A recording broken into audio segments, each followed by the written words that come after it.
If you want to feel more calm, confident, and connected in your life, the Love Your Real Life membership is for you. Members love the simple daily challenges that help create small, consistent actions that lead to the change that they want. And then the live sessions that are throughout the month that leave them feeling grounded, relaxed, and supported. There's a link in the show notes to join. I would love to see you inside of this membership. Welcome to the Love Your Real Life podcast.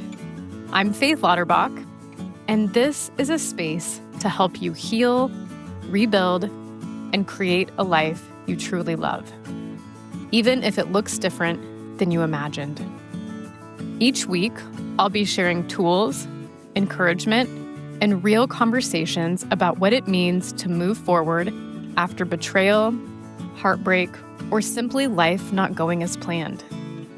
I am honored to walk alongside you and help you love your real life.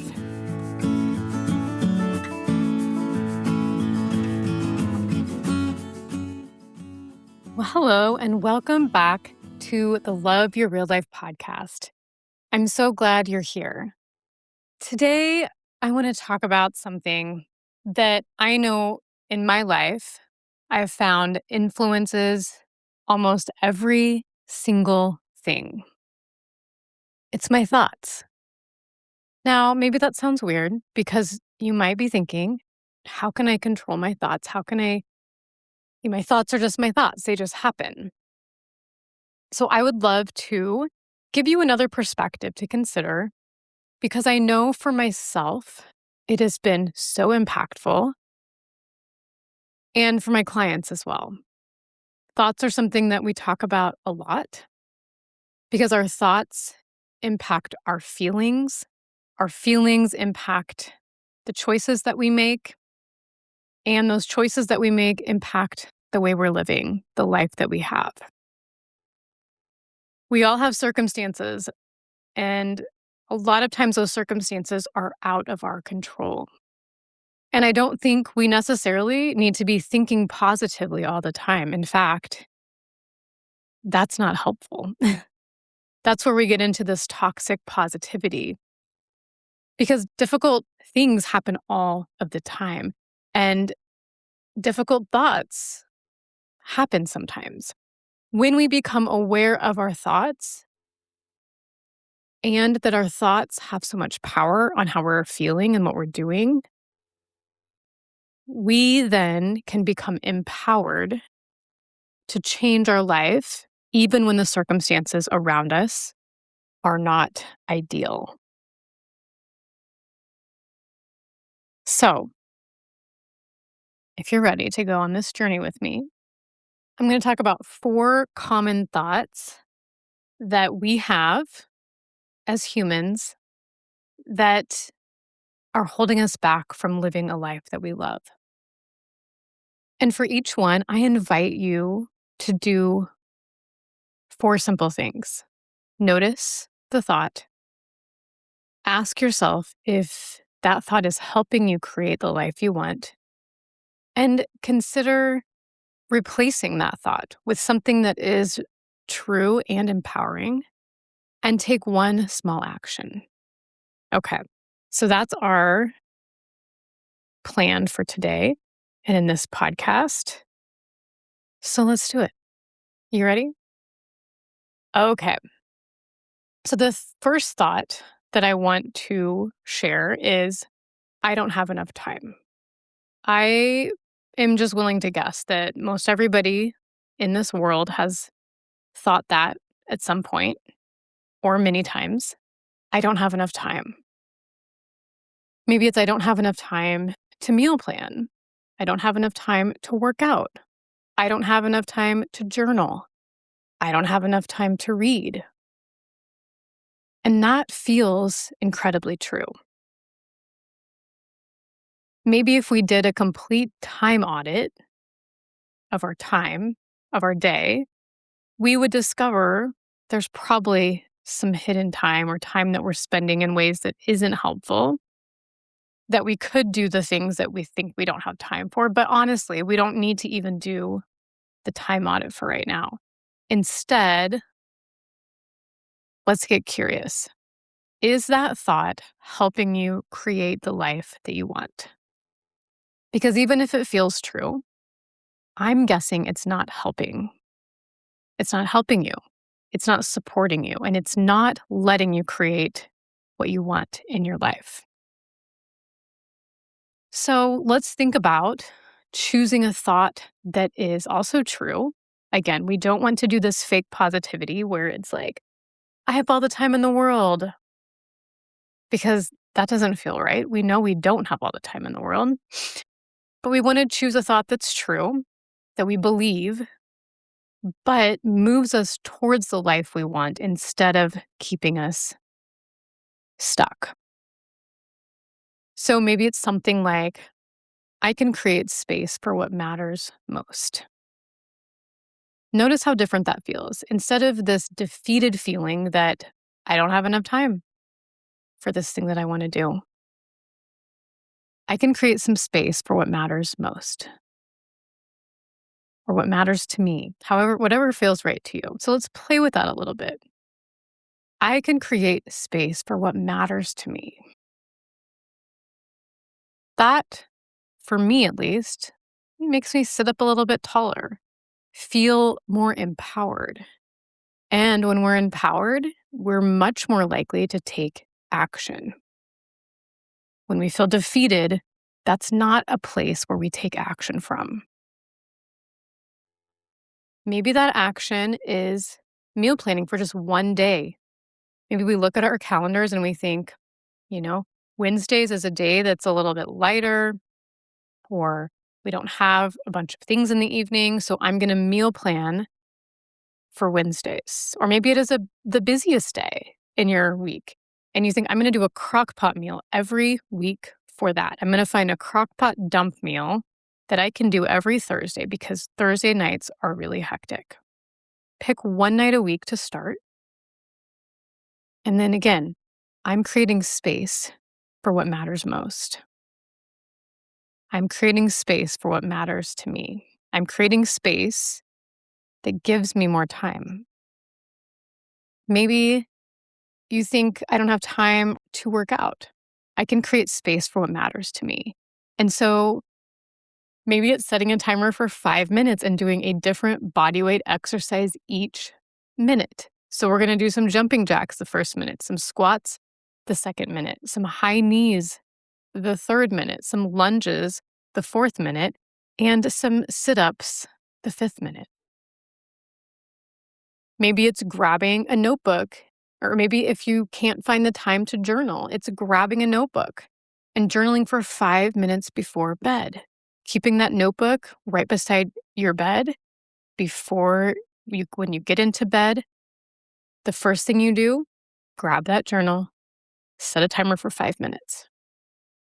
Small actions count, and small actions done consistently are the way that we create lasting change. So here's our reflection. What is one thing you've been waiting to do until you have more time? How can you take one small step today? Okay, the second thought we're going to talk about is, if I can't do it perfectly, I shouldn't do it at all. If I can't do it perfectly, I shouldn't do it all. So this comes up with workouts a lot. Like, I need to go to the gym 4 times a week. It needs to be an hour each time. If I can't do that, then I'm just not going to do anything. This one really gets me. And this is where we can grow so much. I recently was listening to a podcast, um, and in the podcast, she was saying, is it Jody Moore, who has a podcast that I love to listen to. I get so many great ideas from her. And she was saying that we should actually aim for B minus work for the most of our things so that we have the capacity to give A plus effort to the things that matter the most and the things that need the A plus effort. Because if we try to give this perfect A plus effort to everything in our life, we will not be able to do it. We will run out of steam. And so saving the things that need that A plus work, that A plus effort for those things, it really made me think. So, like, think about cleaning your house. Okay, if I believe that my house has to be spotless for it to be clean, right? I probably won't do it. And then guess what? My house isn't even clean. If I believe that it has to be perfect to be done, but if I aim for B minus for my cleaning, my house is probably going to look pretty good. Nobody's really going to be able to notice. Thinking about working out, right? If every workout has to be an hour in the gym, I'll only exercise under perfect conditions. And if we think about it, how often do these perfect conditions happen? Not very often. A B minus workout is still a workout. So maybe the perfect or ideal workout is that 4 times a week for 1 hour each day or whatever, 5 times a week, whatever it is. But what if instead we say that 5 minute, 1 minute each thing is what we're going to do for the next week? Because that is still working out and moving our bodies. And it's way better than doing nothing, than not working out at all. Relationships are another example. If I expect myself to show up and be everything to everybody 100% of the time, I'm going to burn out. We're all going to burn out, right? Maybe you've experienced that before. Sometimes a thoughtful text message, a quick phone call, or showing up imperfectly is enough. One of my favorite reminders is this: something done consistently is better than done perfectly. Perfection often keeps us from beginning. Consistency keeps us going. So here's our reflection. Where have you been waiting until things can be perfect to do them? What could you intentionally aim for B minus work this week? Okay, our third thought is I'll start when life settles down. This one sounds so responsible, right? Like so much is happening right now. I'm going to start exercising when life settles down, or I'm going to take that class that I want to take later. I'm going to make time for myself after things calm down, when the kids go back to school, when it's Christmas break, when it's summer. I have said these things before. I've heard clients say these things before. I've heard my friends, family say these things before. I'll start when life settles down. But here's what I've noticed: life rarely actually settles down. It typically just fills up with something different. There's always another season, another responsibility, another reason to wait. And if we're always waiting, we miss the life that's happening right now. One of the greatest lessons I've learned is this: if something is important to me, it is my responsibility to create space for it. Because the things that light us up deserve room in our lives. Maybe creativity matters to you. Could you spend 5 minutes coloring? 5 minutes a day with a coloring book? Maybe you've always wanted to take a flower arranging class. Could you ask somebody to watch the kids for 2 hours? I bet you can. Maybe you've been wanting quiet mornings. Could you up 10 minutes earlier and just simply enjoy your coffee? Have a moment of peace? Maybe listen to a nice playlist or read a book? That's not going to happen because your life suddenly has settled down and you now have all this time, because life is happening in these busy moments. My real life is happening now, and I can begin with one small step to do the things that I love. So the reflection here is, what have you been waiting to do until life slows down?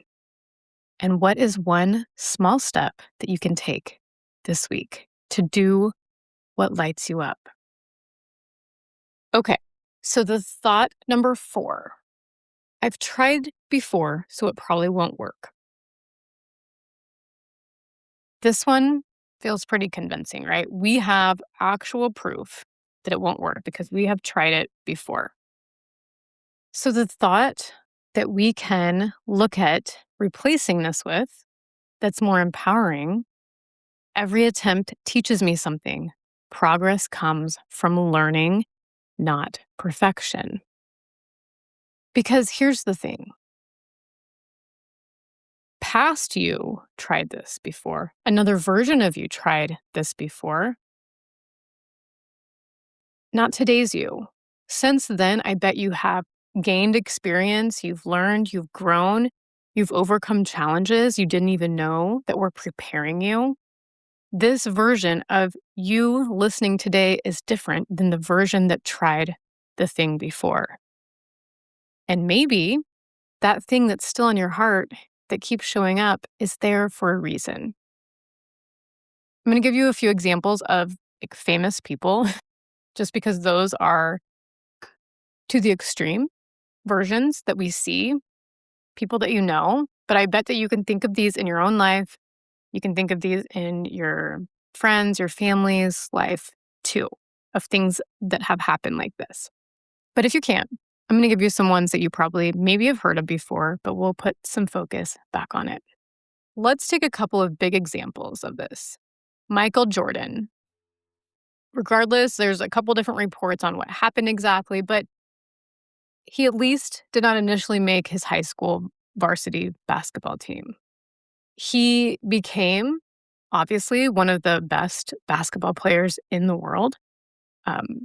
And not making that basketball team is what fueled him to work hard.